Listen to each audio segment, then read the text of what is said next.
Welcome into the final game of the Falcon Classic, day one.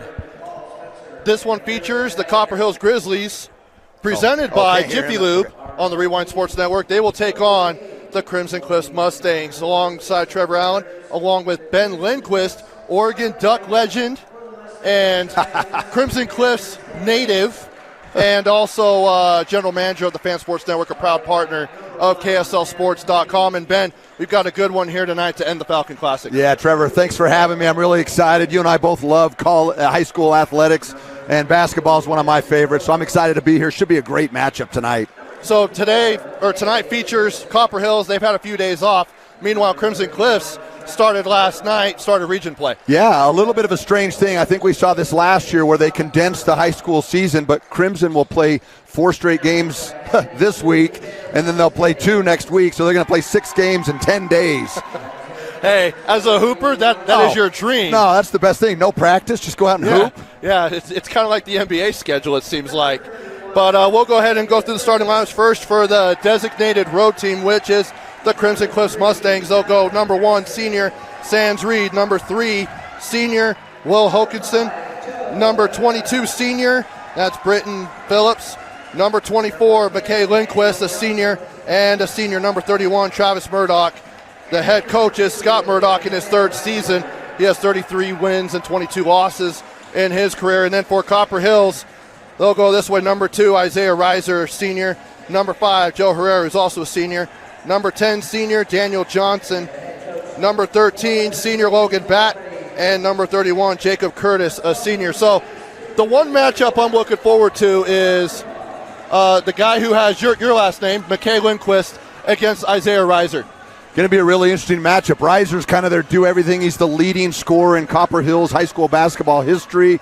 And I started since he was a freshman. Great athlete, quick handle, can flat out shoot it. It's going to be a great matchup between 2 really high-powered teams, I think.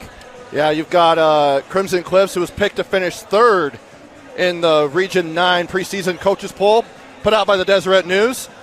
And Copper Hills in 6A Region 2, which is stacked. You've got Bingham, you've got Harriman, among others. And so the tip, as Copper Hills is in the white uniforms, and Crimson Cliffs is in the red. And the ball tipped out of bounds by Copper Hills. Then Crimson Cliffs will have possession. Here's Murdoch. Drives into the paint, and Curtis falls on the floor. He's holding the back of his head, and they're saying it's white ball. And that's not a good sign. That's the 3rd leading scorer, and one of only 2 starters back from last season. Yeah, you hate to see anybody go down, especially this early in the game. It looks like they've just kind of hit knees, and he might have then ended up gotten twisted up, and it looked like he might have hit his head there at the end. But in fact, Crimson has got a player, Trey Leroy, who is in concussion protocol, from what I understand. Oh man! From a similar kind of contact, hit the back of the head. It's just so hard when you get your legs twisted and you don't have a chance to brace yourself, but I certainly hope he's okay. Yeah, and that's, 2 bigs going at it, and 6 seconds into the game, you hate to see that.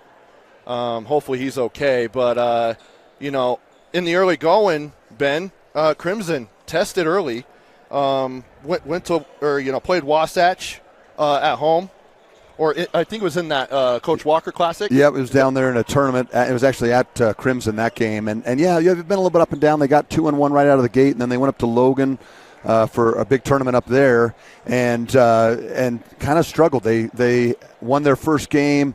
Then against Ridgeline, they had an opportunity. They missed 11 free throws. That'll be certainly something you want to watch tonight. They missed 11 free throws in a 3-point ball game, and you just can't do that. And then they ended up on a Saturday in the Spectrum, ended up losing 40-39. Yes, that's not a halftime score. That is a end-of-game score. And it was on a buzzer beater, airballed, kind of the NC State airball, and flipped it up at the buzzer and won by 1 against or lost by 1 to Skyview. And so they were able to get the win last night, their first region game in Region 9 at Cedar City. And this is certainly one where they're going to be tested tonight because Copper Hills just has such great guard play and shooting. And Curtis is coming out of the game. Holding his neck, I think maybe. Yeah, hopefully it's just a sore neck, not concussion. But we play on. Hopefully he's okay. Here's Herrera. Now to Reiser. Isaiah comes off a screen by Johnson. Goes into the corner to Logan Batt. Loses control. Fell on and collected, and here comes Crimson Cliffs. Here's Murdoch. To Lindquist. McKay backs it out, guarded by Reiser. We want to see this matchup. McKay comes around a screen. Now goes into the post. Up and out by Phillips. And now it's taken away by Reed. Reed to Hokinson. Back out to Phillips. Now in the corner is Hokinson for three. Can't get that one to go. Logan Batt on the rebound. A couple good looks early, some offensive rebounding, but certainly going to have to make some baskets against Copper Hills. As Talon Harrison, who checked in for Johnson, he gets the layup to go. And that's our first score of the game. A kick out and a blocking foul as Murdoch gets tangled up with Logan Batt. And Murdoch is kind of he's the foul merchant. He can draw contact. Is he like the James Harden of Region 9? The SGA version. He can draw contact. He goes head down, bull in the china shop, and usually it works out. And great play there. Confusing Copper Hills, and the layup goes for Murdoch. Now here's Herrera. Harrison. He'll drive in, lay it up, and good. What a reverse layup there with the scoop. And this has really been something that Crimson struggled with, is keeping the defender or keeping the offender in front of them because of their penetration off the dribble. Reiser goes out ahead. Kick in the corner to Talon Harrison, no good. And here come the Mustangs with Lindquist. Now to Murdoch. Can't get that one to go. And Herrera out and running. Logan Batt saves it. Now to Reiser. So far, not really any looks for Reiser at the rim. Well, and Crimson will throw a little bit of zone like they just did the first couple possessions. Now they're back into a little bit of a man. They got mixed up on the ball screen there for an easy pass off the pick and roll. Daniel Johnson is the beneficiary of that one. And really so far, just easy baskets for Copper Hills, where Crimson has got good looks. It just hasn't knocked anything down. Now Reed. Herrera takes it away from him. Now to Logan Batt. To Johnson. He'll lay it up and swatted away there by Phillips.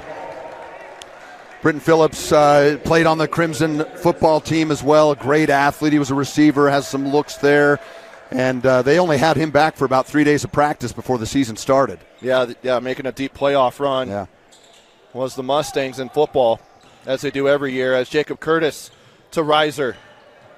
He'll fire it up, and good.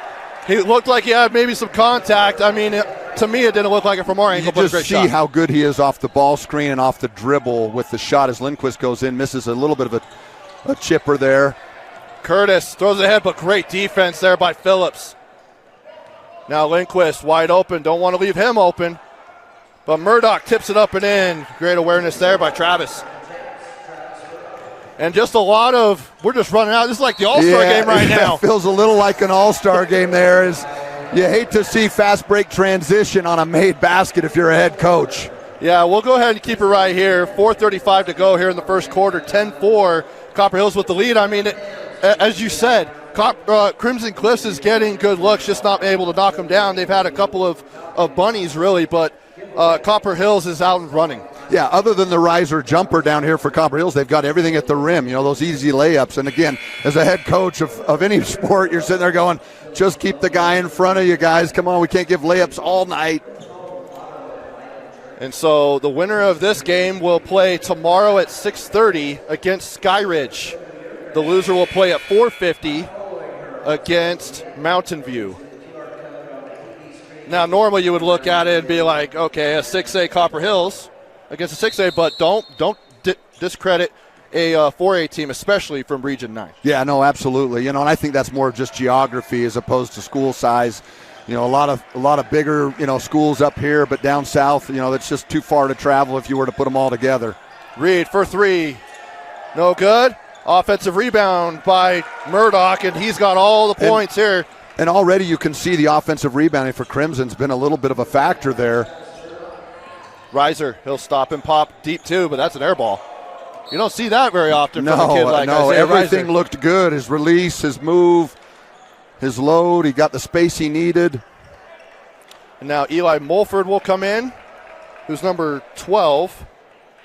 He's a sophomore. And then number 15, that's Cameron Wilson, the junior.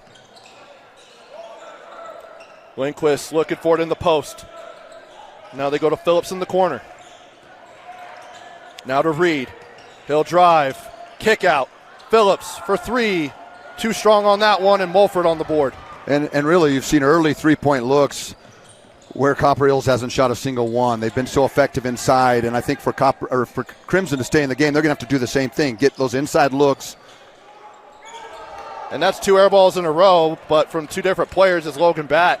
Can't get the three-pointer. Lindquist all the way to the cup, and he gets his first 2 of the game. Great use of the left hand there, but Crimson is, for the last couple of years, they've been so good in transition. The thing about getting in transition, you got to get stops on defense to get there. Did he learn that move from you? No, I don't. I was a lefty, but he likes to use the left. He's a right-hand dominant guy, but he was able to use it there. Now Reed will come out of the game as they called a foul on Hokinson on that play. And they'll sub in Easton back. They've kind of had this fifth starter rotation for most of the game. I don't think they've had the starting lineup maybe more than once the whole season. Uh-oh. Reiser wide open for three. He didn't leave airball that guy one. open.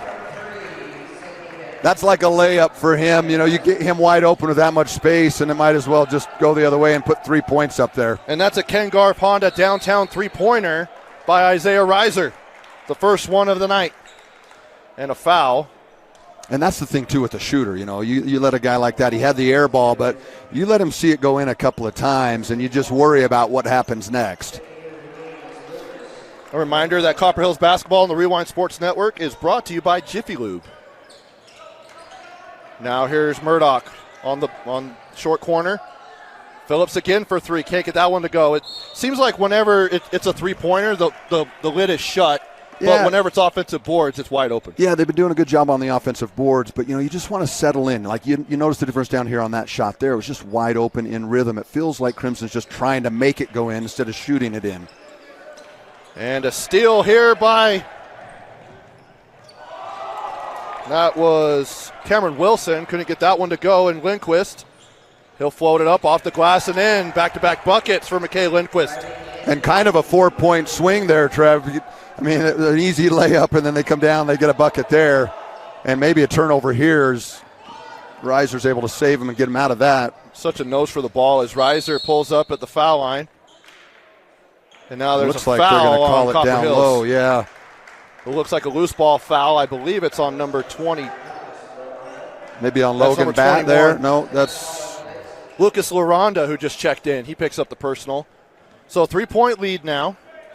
As it looked like Copper Hills might be pulling away from this, but a couple of buckets from Lindquist has kept him in the game. Phillips goes to Lindquist. He'll drive, and then he'll back out to Murdoch. 19 on the shot clock. Pull-up jumper. Rolls in there. That is Will Hokinson, and he gets on the board. And a little bit of a run here for Crimson. Just a 1-point game now, 13-12. Looked like you said they were about to kind of run away with it. Funny how momentum comes back and forth. Especially at the high school level. And you're going to see Crimson do some junk defenses. They're going to have to do whatever they can to get out of Reiser's hands. You probably want to keep it out of Mulford's hands as well, as he's a second wing scorer, but he is a Mulford, which means he can shoot the ball. It's bred in the DNA of a Mulford. And Reiser goes off the glass, and Reiser's almost automatic at the free throw line. Well, and the thing is you got to keep him off his dominant hand. I mean, he's obviously a skilled dribbler, but you know that he wants to go to that right bounce, make him go left, chase a guy at him, get it out of his hands, make the other guys beat you on a night like this. And Reiser, that one rolls in. Almost gave him the announcer's curse there, Trevor. I mean, it was. I know, saying he's automatic. Yeah, on the year, we'll see if this one works. Coming into this game, 86% from the foul line. I mean, then that's 19 of 22. And he gets that one to go without any issue. Yeah, 15-12 now, and looks like we might have a ball game after all. It's been pretty solid throughout the day as we're game number 4 of our quadruple header. Lindquist, deep 2 off the front of the rim, and Mulford gets the rebound. And it'll dump down to Logan Batt, and he misses the layup. And now in transition, now they back out. Lindquist looking for the 3. Now kicks to Murdoch, who also looks for the 3. Now he goes in, does like the Euro step, try to split through 2 defenders, and he still gets fouled. Like I said, that's his 3rd drawn foul right there. He just has a knack for kind of using his body to create that contact. 6 minutes and 57 seconds into this one, he's already picked up 3. He's drawn 3 fouls, yeah, drawn right? 3 fouls. But this is his first trip to the foul line. He gets that one to go. I know there's a lot of Crimson Cliffs fans that are tuning in that know what happened last year, winning the region and then going into the playoffs and having a big lead against Pineview and just couldn't quite make it to the quarters. Yeah, still, I know these kids, a lot of them still talk about that as Murdoch knocks down the second of the 2, but certainly something they think about in those 3rd or 4th quarters where they want to finish those games off. Now here's Reiser as we're under a minute to go here in the first quarter. Harrison, who just checked in. He'll go back out to Reiser, 19 on the shot clock. Goes off a ball screen.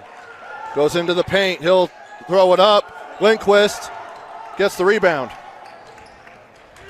And there's about 4-second differential between the shot clock and the game clock. Lindquist doesn't care. He'll fire a 3 and knock it down. McKay Lindquist. And he is a jump shooter. But I think that, sometimes as a coach you go, wow, okay, maybe we get a little bit easier shot, but the 3s, especially when they're not going in, but sometimes, Trevor, they go in. Yep. And now the hole for the last shot. Murdoch will bring it out. 13 seconds to go. See what they do here. They're spacing the floor with Murdoch in the high post. Expect to see a high ball screen here, and he's Lindquist got it right does not there. look like he wants to give it up. This is a tough shot. Good defense there by Isaiah Reiser. And he looks gassed. The other thing we don't talk about is the altitude. A little bit more altitude up here than down in southern Utah, Trevor. Yeah, it's also a lot colder up here, too, although it wasn't today. Yeah, it's 50 degrees. It's golfing weather. Exactly. Now, we'll keep it right here. Normally, whenever I'm flying solo, I'm going to take a break, for a minute. But I've got Ben here with me. And so, as you look at it, Crimson, I also coach at the high school level. Yeah, sure. And something I noticed is that, so we ended up playing Wasatch, and I watched the film where he had a big game, McKay did. Yeah, he did. I kind of called it the kissing sister game. He had 30 points, but when you score 30 and you lose, you're still getting a kiss, but it's your sister. That doesn't count. Yeah. But, he is an explosive scorer. He's a great jump shooter. He's got a great mid-range game. And I know something that Coach Murdoch and the staff, and I know for him even personally, one of the things he really wants to focus on is being consistent this year. And great players do that. You look at a guy like Isaiah Reiser, that's a guy who's been so consistent for the last 4 years as the leading scorer of Copper Hills. But it's a great Crimson team. That Region 9 down there this year is going to be so competitive. You've got Hurricane, who had a couple of down years, maybe 3 or 4 down years. They're really competitive. You've got Desert Hills, you've got Snow Canyon, who's better this year, but you've got Dixie and Pineview. It's going to be, I think, a 4-team race for the top of that region. And Copper Hills will have the ball coming out of the break as they're down by 2. Reiser to Curtis. He'll go into the paint against Murdoch, puts it off the glass and in. Jacob Curtis, great job getting to the rim. Again, another basket at the hoop. Other than that wide open Reiser 3, everything's just come right at the hoop. Now kick out to Murdoch, and he'll dump it down to number 15. That's Baden Cottom, who just checked in. And Baden's a young guy, a junior, who's got some extended minutes last night. They played last night, Trevor, against Cedar City, their first region game. This will be their second of 4 in a row. It's going to be a long week for these guys, but you'd rather have games than practices, right? And a 3 there by Hokinson. Force there. Great hustle, though. Another offensive rebound by Baden. Caught him. And then a triple, no good. Caught him again. back-to-back offensive rebounds. And you see the Crimson staff over there saying, get it inside. Throw it to him on the block. And you've got a mismatch with Murdoch on Harrison. He'll step back, fade away, and nothing there as Jacob Curtis collects. Here comes Reiser, weaving through traffic, now to Harrison. He'll fire for three. Good.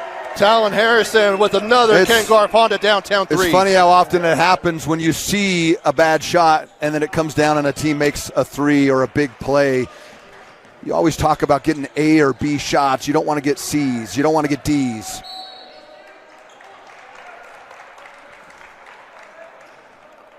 I know we both coached a lot and we love basketball, but, that's one of the things that I always preach and the coaches I've coached with preach is that whole idea of, hey, guys, we want A's and B pluses. We can always get C's. We can always get D's. But if we're shooting high-quality shots consistently, we'll always be in a better position. And now Lindquist to trigger.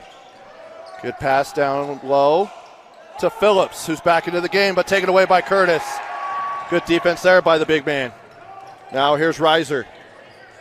One-on-one with Reed. Got to stay connected to him here, Trevor. Now to Curtis. He'll put it up and in. Curtis bucket and the foul. And that one's going to be called on Easton back. Yeah, we obviously didn't have a good angle at it, but those are hard ones. Yeah. Where. Hey, I've said it on broadcasts that I've done. There's a reason why I don't officiate anymore. I did it for 5 years. There's a reason why I don't do it anymore. No, and I'll tell you, part of it's the parents, part of it's the fans who just make it so hard on these guys. They're not getting paid $500 a game. Most of these guys are walking out of there with a 50 in their pocket. It's just at the freshman and the sophomore level, so hard to find good officials right now. It really is. And they're really debating this one too, Trevor. They're down here trying to figure out, okay, is it maybe who's the foul on? Well, I guess it depends on when the contact was. I didn't think there was much contact there unless it was on the backside with Easton back. And they're going to say no bucket and the foul. Yeah, he kept saying he kind of armbarred it, but maybe the other ref had just a little bit. Did they say no basket? I don't know. Is he called an offensive foul? We're trying to get the PA announcer. Unfortunately, we don't get the benefit of a referee walking to our broadcast position and telling us what happened. Not up here. Well, I didn't even see a signal. No. And the coach, hey, we're not the only ones. The head coach is down here. He's like, well, explain this one to me. Yeah, Brian Alfrey is. We ran a great pick and roll, a slip screen. And he's a little more animated, and Brian Alfrey is not usually the type of coach who does that. So I'm guessing that they didn't count the bucket. No, they did not. And up and good there by Phillips. So that's kind of a momentum swing there. Yeah, another kind of 4-point play. You could argue it's the second one of the game. Crimson takes their first lead of the game, 21-20 here. Got to find Reiser, I think, to get something going. Yeah, Reiser has it. Now to Curtis. Looking back door. He had Herrera. He just turned his back as he went back door. Now here's Harrison. LaRonda puts it off the glass. This time the bucket and the foul. But LaRonda, instead of Curtis this time, will go to the free throw line. Well, and you can see Crimson's trying to meet that screen and switch it high. But that means you have to meet that screen and jump to the basketball on the pass. And that weak side guy has to know that the action is a slip at that point.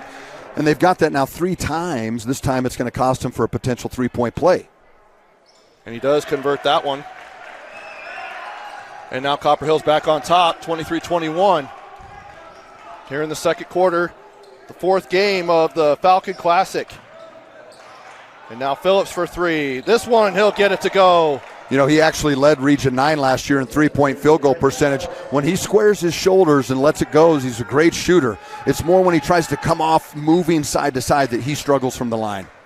Now here's Reiser. He'll fire. Has no issue with that one right there as it's a deep 2. Just a pure jump shooter. I mean, he just has such an ability to square his shoulders and get it up. And Lindquist answers with a contested mid-range jumper as well. That's the one as a coach you're like, no, yes. Yes, I've had many of those. You probably shot a few of those yourself. Losing hair and getting gray hair because of it as ball rolls off of Curtis's foot out of bounds. Another good defensive possession for Crimson. Again, they're able to get that 1-point lead. Some exchanging here, a little bit of a hockey sub here as they have Murdoch and Hokanson back in the game. Now, Hokanson's uncle, who's named after, he was a great player too, and his cousin played at Snow and has played overseas. Long line of Hokansons. As he has the reverse layup. On cue. Gets it to go right on cue. He comes up with the big-time reverse layup over the underside. And now Mulford with the runner in the lane, no good. Fine for the rebound, and Reed will collect. A little bit of a transition opportunity up the ball. I like the idea of getting it up the floor. I don't know what you coach, Trevor, but up the floor with the pass, not the dribble. Yep. Advance it too. As Phillips gets the offensive rebound, and Coach Alfrey wants a Buco's timeout. And this Copper Hills timeout brought to you by Buco's Premium Tool Sales here on the Rewind Sports Network. We'll keep it right here. I want to get your view of Region 9. As you mentioned, it's stacked. Yeah, it really is. And Crimson's picked to finish third in the preseason poll put out by Deseret News, which the coaches vote on. Right, yeah. And you've got Pineview 1, Dixie 2. But then you also mentioned Hurricane is a team on the rise this year. Yeah. Normally they've kind of been that team bottom feeder of the region. For years, 3 or 4 years, they were, I think 2 years ago they didn't win a game in the region. But yeah, you said it, they're led by Brigham Kemp. He's averaging about 25 a game, an explosive guard, shifty. He's a great player. Pineview's got some real athleticism with Jelani Ojegba. I think he had 3 follow-up tip dunks last night in their region game against Snow Canyon. And then you have Dixie, who with Coach Tyler Roberts, they've been as good as I can imagine every single year. Of course, they lost to Farmington, but that's a big-time team. They played Timpview last night. Yeah. They're nationally ranked. They play big teams, and they have big performances. Now Herrera, no good on that. And the ball rolls off of, I think it went off of the back of his leg. And really I think that's only the second turnover of the game for Crimson. And, again, these 8-minute quarters, you got to limit your turnovers. Make sure you get shots, not turnovers. Yeah, I've always said that if, you're able to have around 10 turnovers in a game, you've got a good chance of winning the basketball game. Yeah, I totally agree. And some of those have to be dead ball turnovers, too. As that goes off the foot, and they're going to say it went off of Reiser. Again, his back was turned to us, so I have no idea. Yeah, I think they got that one right. I think he's going to be best when they run him off some screens and keep going to that slip screen for the dump down. Get those layups until Crimson gets a little lackadaisical, then he can go to work. And Curtis battling, by the way, back in after the injury 6 seconds in. Oh, yeah, there he is. Okay, that's a good sign. Well, so it is a good sign, and he's scrapping just like he did before he went out. Yeah, he was holding the base of his neck, so I just wonder if maybe just a little bit of a stinger or something like that. We never want to speculate. Got to get the massage gun on it. Yeah, that's what he was just wanting some massage therapy. And on cue, as I say, they've limited their turnovers. Almost turnover there, saved by the jump ball. Copper Hill's going to throw a little bit of a 3/4 court trap, and it looks like it's effective so far. As Lindquist runs into Mulford. Now Phillips for 3. Too strong on that one, and Curtis grabs the rebound, but Lindquist sneaks behind him, tries to poke it away, but Curtis able to keep possession. Here's Reiser. Little helter-skelter there for a couple possessions. Now Reiser, he'll go into the paint. Pump fake, stuck. Good defense there by Reed. Now Mulford. Now out to Curtis. He could shoot from 3. Doesn't get that one to go as Lindquist grabs the rebound. He'll control. And they're yelling for it to go inside. This is their isolation post-up play here. And sometimes it's taken away by Johnson, but Reiser started running away instead of seeing the loose ball. Lindquist for 3. Gets that one to go. Lindquist is having himself a first half. A great interior pass by Murdoch. You always love to see unselfish basketball. When guys share the basketball, it usually creates open shots. Now here's Herrera to Reiser.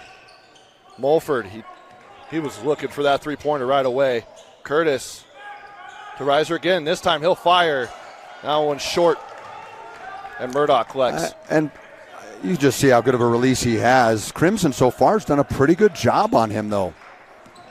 He's made a couple of mid-range jumpers and a three-pointer. As Lindquist with the high hand, keep feeding the high hand. That's back-to-back triples for McKay Lindquist. And Coach Alfrey wants another timeout. And I believe, by my count, a 10-0 run there. Yeah, it is.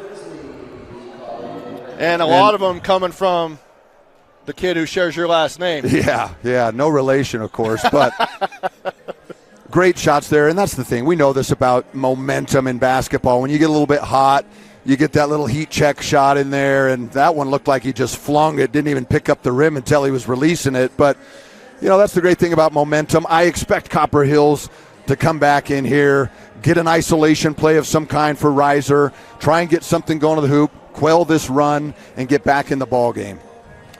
So it's an 11-point lead for Crimson Cliffs, and Copper Hills has had their moments. It started out where Copper Hills was like running the floor, and Crimson Cliffs was just getting all their buckets off of offensive rebounds to get to the rim. Yeah. Now it's kind of, now it's flipped a little bit.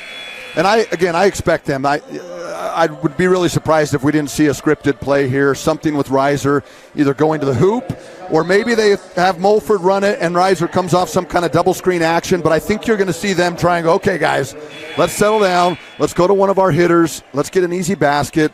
Go get a couple stops. Finish off this last 136 and see if we can go into the locker room down 6 or maybe even 5.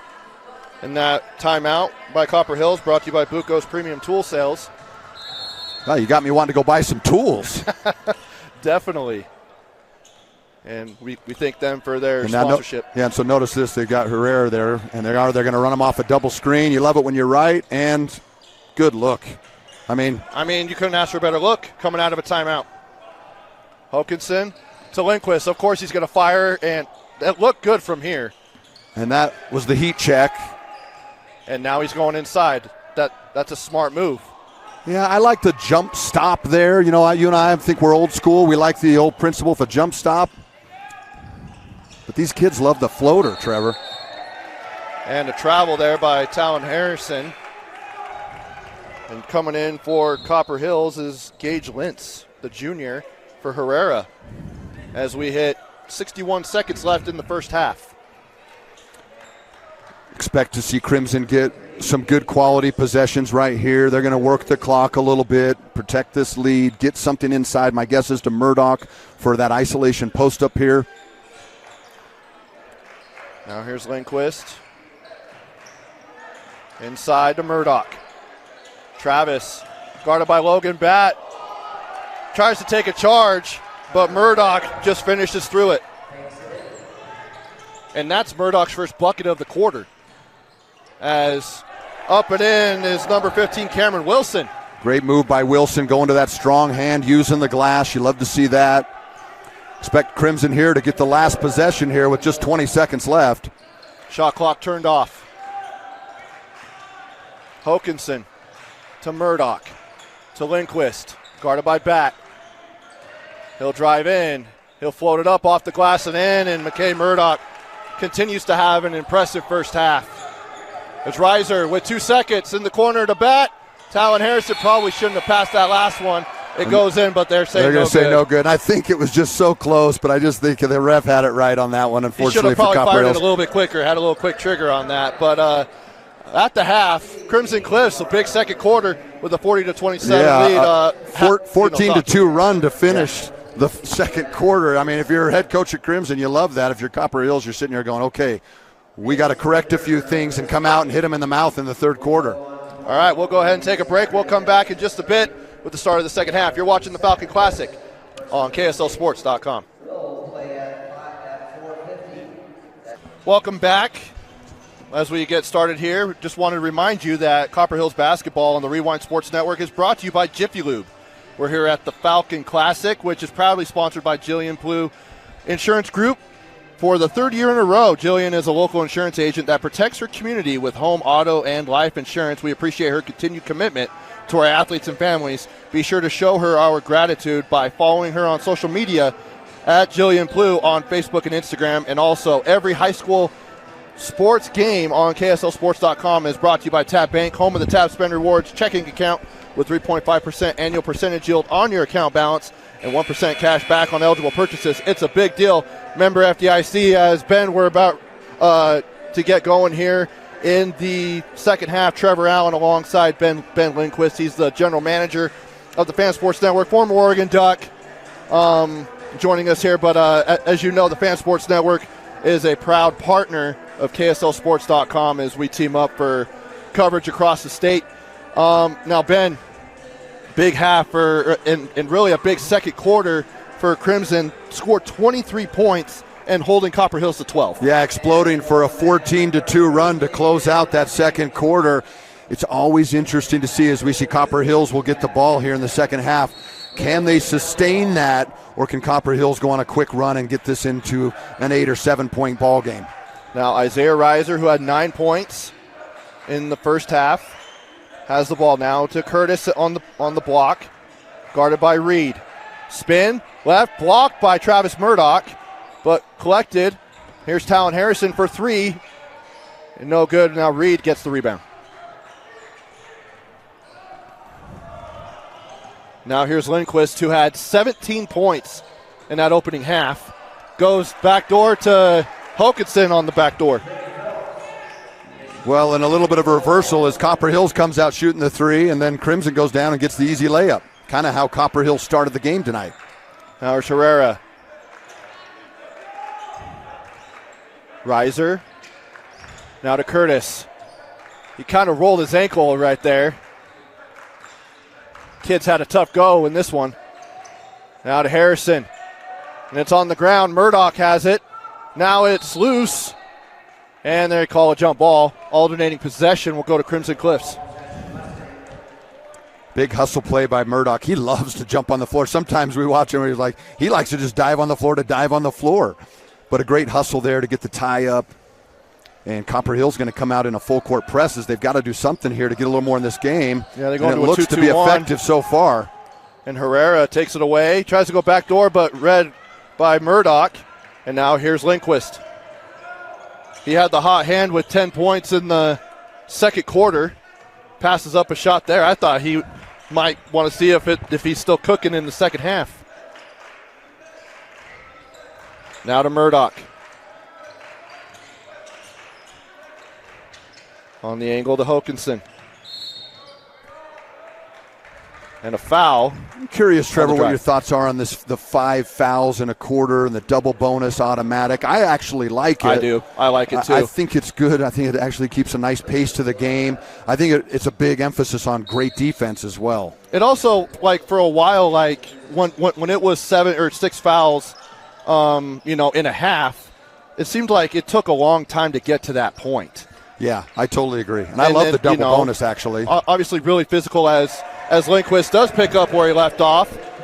That one with a pull-up jumper mid-range. But, I like it. I actually think it doesn't really ruin the flow because usually you try to call it both ways. Great offensive rebound there. Second of the half already. Going to get a reach-in call here on Hokinson. I believe that's his second. Yep. It is. Good call. And now Eli Mulford's going to check in as Curtis goes to the bench. You could just tell he's just deflated because he ended up rolling his ankle, just tweaked it on one of the first possessions of the half, and he's just like, maybe today's just not my day. Well, and it's hard when the whole focus of the defense is on you too. Is even for Crimson, they're doing a little trying to keep the ball out of Lindquist's hands. Crimson's trying to do the same thing to Reiser. Now here's Mulford. And no good there by Cameron Wilson. And now all the way to Murdoch with the layup and in. And that's beautiful basketball as it only touches the ground once in transition. And I've always said whenever you're out on the break, always try and go opposite because then you stretch the defense. And that's exactly what they did. As Harrison. And Reiser going to try and get something going here. Automatic green light wherever he is. He'll kick out to Mulford in the corner. Now he'll go to Wilson again. No good on that triple. And now he tries to take a charge. And they call the offensive foul on Lindquist. Yeah, that's well, I like to teach, when we were in college, we were a high-powered offensive transition team. We never caught the ball below the foul line, and you always had it with your shoulders square to the biggest part of the court so that you could be catching and turning, not catch and then suddenly spin around and run into a defender like that. Good job by Wilson finding that awareness. And that one goes up, bucket and the foul as Reiser gets going here. Going to trim it to, it's going to trim it to 17 with a chance to get to 16, but maybe more importantly, Reiser a chance to see something go through the hoop. And as a shooter, this, coaching a lot of them, boy, they can see it go in, and he misses on cue. But if you can see it go in, something just clicks, and it makes it easier. That was the first bucket of the quarter, and we're nearly halfway through this quarter for Copper Hills. I mean, Crimson Cliffs only has 6 points here in the early going, but a foul on Copper Hills, and that will be on Mulford, his second. Both teams look a little tired. I mentioned Crimson. This will be game 2 of 4 in a row, and certainly the late start, maybe even at 8 o'clock tonight. I mean, playing at Cedar City last night and then coming up here today. Some of these other teams are already in the area or came up last night like Dixie. Yeah, absolutely. You can see Copper Hills on this one. The assignment now is make sure you're physical with number 24, get him off of his spots. I think that's going to be something you're going to see a lot this year. We saw it early last week in the Logan tournament they played in where a lot of guys were either denying him the basketball or running a double at him, and that's good. You got to keep moving, and then you find your other guys and make it easy for your teammates. Now here's Phillips in the corner, no good on that one. Reiser grabs the rebound, and they're off and running. Harrison will now bring it out. Here's Mulford. Off a screen by LaRonda. Eli for 3, gets it to go. Just needs a little bit of space. It's crazy, The Mulford name, iconic in high school basketball because of the amount of kids and dads and all the stuff. They can just shoot. And that is a Ken Garf Honda downtown three-pointer for Eli Mulford. And now here's LaRonda, Mulford, Wilson. As Lindquist almost had that block, but good layup there by Cameron Wilson. And now it's a 12-point lead it's for funny Crimson how Cliffs. that happens. Crimson clearly trying to slow it down in the second half. And a good back door, but couldn't finish the bunny right there. LaRonda saves it to Reiser, and now he goes. He's got back on his back. And he gets called for the foul. A little bit of danger zone right now for Crimson as they had a 20-point lead, cut to 17 pretty quick. And now it's just 12, as you mentioned. Copper Hills gets a bucket here again. They're going to run something. They've got Reiser over here in the corner. They're going to run something with him coming off a screen, some kind of action, maybe a back door here. I think they're going to give him a double screen at some time. It seems like you're kind of like the Tony Romo of high school basketball broadcasting. You're just predicting plays. Reiser for 3. Got it. I mean, that's back-to-back Ken Garf Honda downtown three-pointers for Copper Hills. And it just looks like Crimson came out in the second half like, hey, we got to protect the lead as opposed to, hey, let's go out and do the things that got us the lead. But you play to win the game. As Lindquist off the glass in traffic. And I think the Crimson staff's over there saying he got hit low, he got hit high, let's call the same. But that's the great thing about high school basketball is there's physical contact as Reiser getting started again there. LaRonda couldn't quite collect it, and Murdoch couldn't hold on to it and goes out of bounds, and it's Copper Hills basketball on the baseline. And Reed will come back in. Hokinson will come out. Able to push that now. It's to 11 after that 3, but they're going to try to get him again here, Trev. Mulford, they went under the screen and makes them pay. That's 3 straight triples for Copper Hills. Oh my goodness. And Coach Murdoch not happy here as it's now an 8-point game after 19 early in the third quarter. The crowd has even come alive as they've got their JV and sophomore team behind the bench cheering them on. If you're Coach Murdoch, are you calling a timeout? I think, look, I don't think coaches use timeouts well enough anyway. I think you got to talk right now about what they're going to do on these screens. Talk through the philosophy of, hey, look, are we going to switch them? Are we going to, hedge high? But you got to do something against those ball screens, as that's where all of these threes are coming from, as Murdoch is able to stop this run and push it back to 10. That was a great dump down play there from Reed to Murdoch. Now here's Reiser. He'll spin in the lane. Wilson. Looks like a travel there. They're going to get it.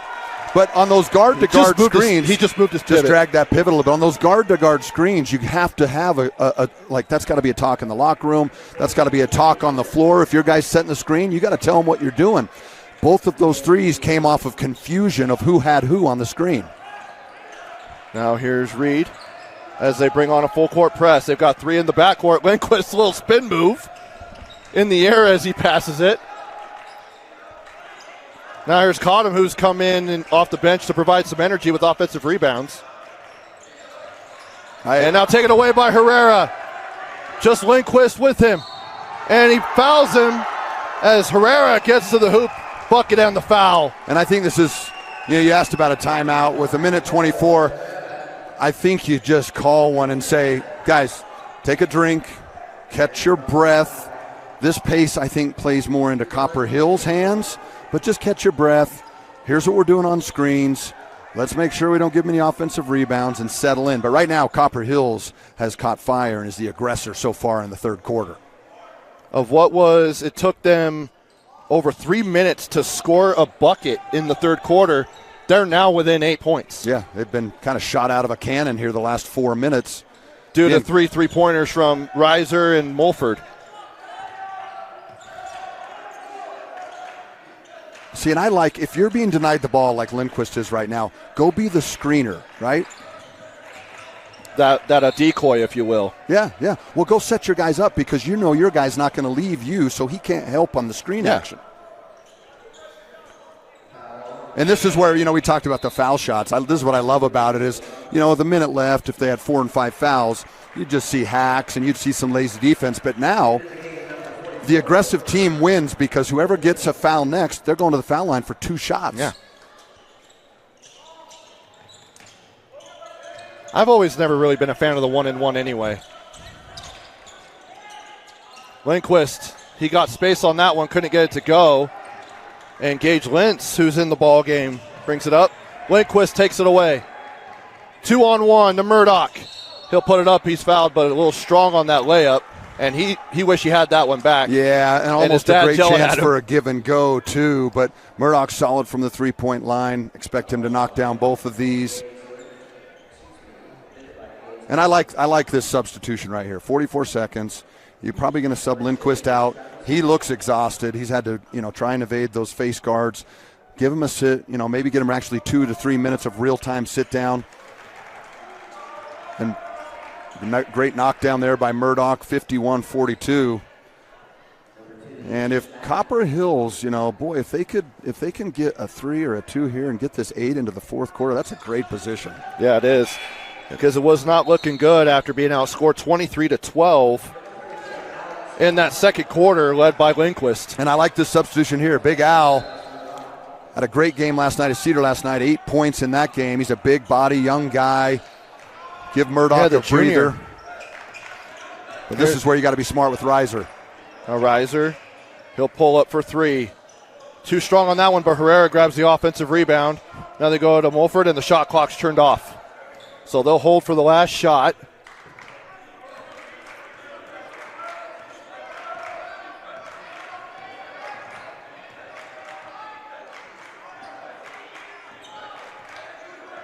Now he'll hold down to 8. That's that screen I'm talking about. You got to talk on this. Now Reiser step back 3. Looks good. Off the front of the rim. And Ogden gets the rebound. And that's the end of the third quarter. So with 8 minutes to go, we've got a ball game here, Ben. We've got a ball game, absolutely. And I think what will be interesting in this fourth quarter is, did Copper Hills use up too much energy in that furious rally? as the game started to slip away? Or will Crimson play it too conservative? Or will Copper Hills fade late in this fourth quarter? I think that's going to be the storyline here, is which team can impose their will consistently for the fourth quarter.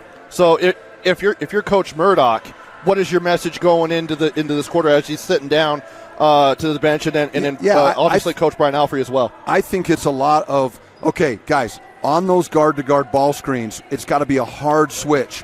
On the guard-to-big ball screen, it's got to be a hedge high, and you got to stay connected so that you can get back to the shooter.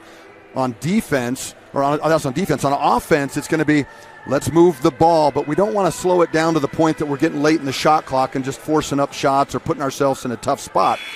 They've got to maintain that aggressiveness here in the fourth quarter, because sometimes they'll get to the spot where they got a 10 or 12-point lead and they kind of lean off the brake a little bit.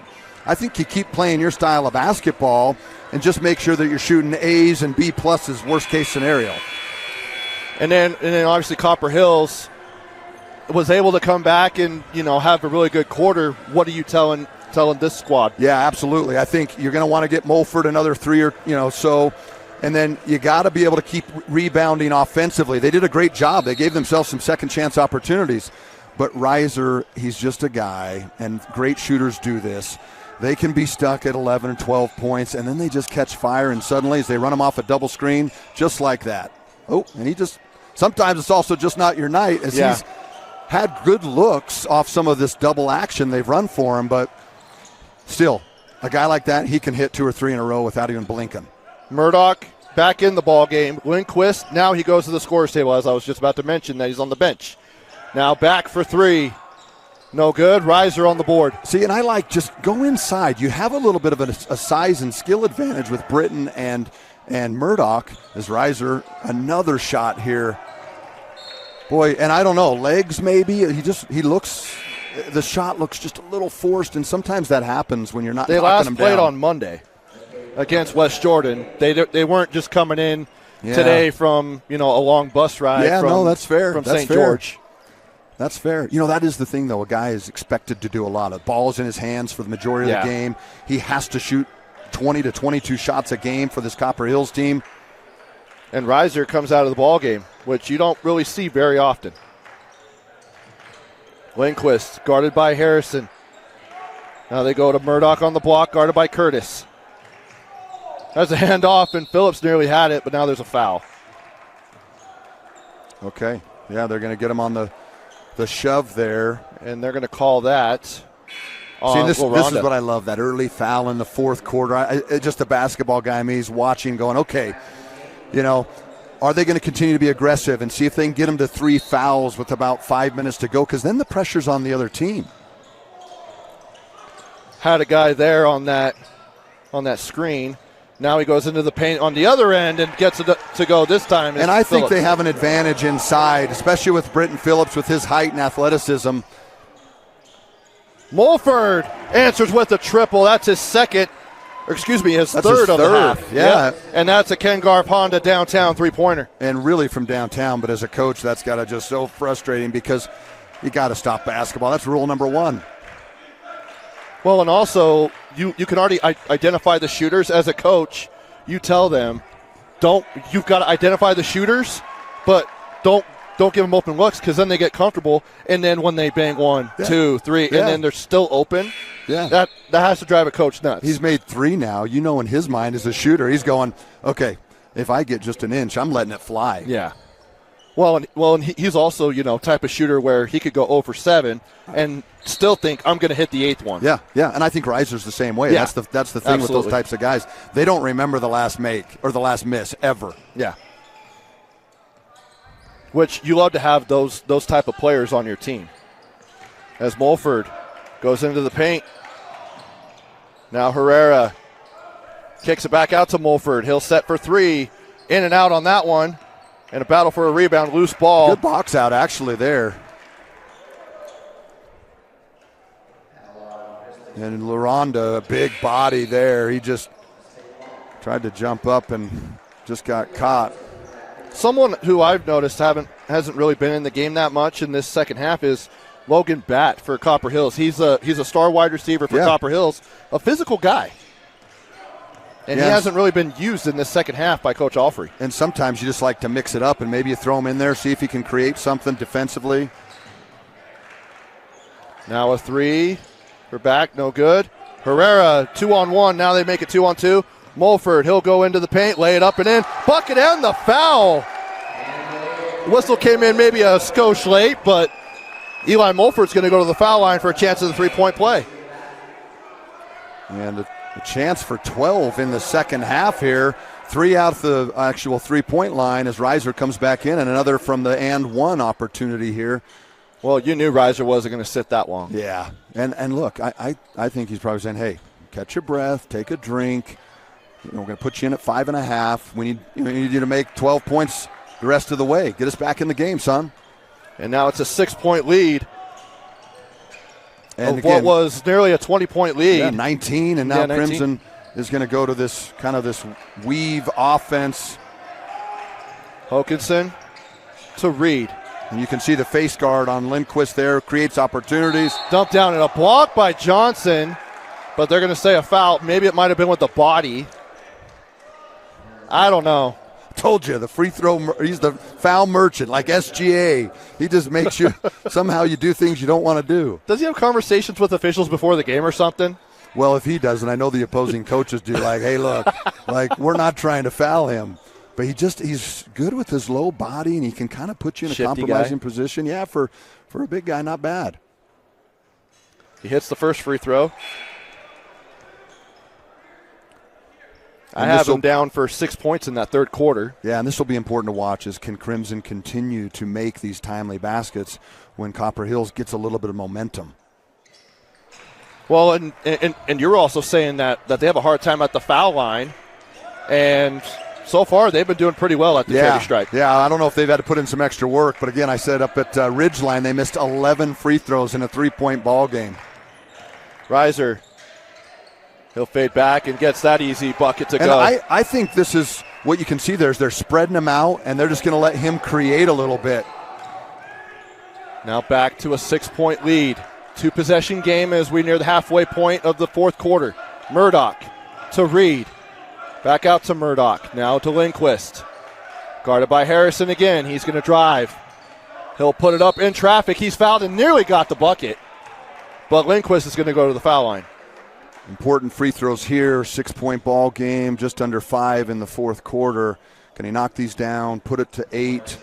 But you see the contact and the focus on him. Again, I like the idea of using him as a screen guy and make him decoy a little bit as he misses the front end.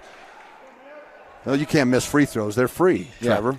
It's a gift. Something I want to ask you, because it just occurred to me, he has different color shoes. What are your thoughts on the kicks? I've never understood. I love a good pair of shoes, Kobe's. I love, Jordan. But I don't understand why you ever want two shoes to look different. That's how they come out of the box. Like, those aren't grabbing. I know. Grabbing a bunch of spray paint for one of them. I've never understood the mismatch. I think that's like, how can we sell more shoes, I mean, he's not the only one. I know Reed is wearing, the same kicks, but. I don't know about you, but back in the day in high school, I had 2 pair of shoes the whole season. Yeah, I had one. Now college, it was a little bit better at Oregon. Yeah. Oregon, good grief. You got a couple different pairs every week that you got to choose from. Now it's crazy. They switch them every game. Yeah. Oh, the life of Phil Knight. Yeah, Uncle Phil is what we call him. Uncle Phil. As Mulford shoots a 3, couldn't get it to go, and Lindquist comes away with it. Great pass to Reed, and he'll lay it up with the left hand. And you love to see a scorer make the right basketball play, right? You got to get cooking. You think, well, I'm going to go all the way. Make the easy play for your teammates, especially when there's so much focus on you. As Reiser gets a turnover here. Yeah, Murdoch with the takeaway. As we're under 4 minutes to go here. Still anyone's game as Hokanson fires at the foul line, can't get it to go. Now here's Wilson to Johnson off the glass and in. The bucket and the foul. That was I don't know. Again, there's a reason why I don't officiate. I mean, momentum is so funny. We talked about this a couple of times in the first half, but, a little bit of a rush jumper there when they were getting the ball inside easy for layups, and then it comes down and you just get out of position a little bit as Murdoch only picks up his first, but chance for the three-point play a little bit long here. But 7-point ball game. I like the idea of not just slowing it down, but just making sure you're getting good looks. That should be the focus. Now Lindquist loses the ball right in front of him, and now Mulford has it. Good pass, backdoor to Joe Herrera. It's kind of a no-look pass there by Eli Mulford. Had quite a second half there, 14 now, just in the second half. And suddenly it's a ball game, 5-point ball game here. See, this is what I'm saying right here. It's really hard when you just dribbling around like that. They get lucky here because they get the trap and he finds him, but it's really hard to get momentum and good easy baskets when you're just one-on-one from the top. Yeah, we'll go ahead and keep it here as Copper Hills basketball on the Rewind Sports Network is brought to you by Jiffy Lube. And this is a Buco's premium tool sales timeout for Copper Hills. It's actually Crimson calling the timeout, but Copper Hills in the huddles. Now, as you look at it, are you telling them to kind of slow it up if you're Crimson Cliffs, and then for Copper Hills, we got to keep pressuring the ball? I'm kind of different too on the shot clock. Like not at the end of the actual fourth quarter, but first, second, and third. You know, I was always taught growing up that you get the last shot. I think it's all about shot quality. You want to make sure that you're getting A's and B's. If you get a good shot, if you get a nice guy on your hip and you can finish at the hoop and it's not the end of the shot clock, who cares? Take the layup. And I think that's the same philosophy here for the fourth quarter is you can't just dribble the ball around here the rest of the fourth quarter. Go and try and attack, but don't force shots. And then if you're Copper Hills, you're sitting there saying, hey, look, we were down 20. Now it's just a 7-point ball game. We get a couple of shots here. Let's get a couple of stops. Let's put pressure on these guys and make them make some shots down the end of the game from the foul line or down low or maybe a forced three here there and see if you can get this thing down to, I don't know, like 3 or 4 with about a minute 45 left. And now coming out of the timeout, it'll be Copper Hills basketball. Following a bucket by Crimson Cliffs, and they have a 7-point lead, just under 3 to go. Crimson a little full court pickup there. And if I was Crimson, I would think about, do we throw a little bit of a zone at them, maybe a trap? Well, they end up getting a switch, and it looks like they're switching everything. Mulford, he'll step in for a jumper.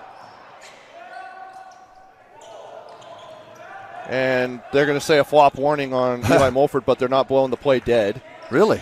Yeah, because the one ref on the far side was going like this, but didn't blow his whistle. Which is odd because I thought you're supposed to wait till the play's over, then blow your whistle. But that didn't happen.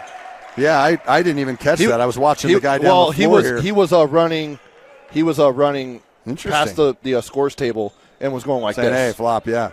And see, again, okay. Yeah, and so right now they're actually telling the table on 12 a flop warning on this side. Good eyes. The veteran, Trevor. Hey, because I have you here, I don't have to watch the ball all the time. Happy to help on a Thursday night as Will Hokinson goes to the foul line here. And this is what we talked about. Can you get him in foul trouble so that you're shooting 2 the rest of the way here? And just short there. But this is the thing about getting the 2 is, you know, if you're the defensive coach, you're like, man, I wish it was one-on-one. But if you're the offensive team, you're like, okay, you got to feel for it. A little bit short. You got to expect this one to most likely go in. And that one does. And see, again, this is where if I'm Crimson, I'm like, okay, let's throw a couple junk defenses at them. Keep them off balance. Maybe pick them up full court and not necessarily trap, but just take some time off the clock. And now they're going under screens for Reiser.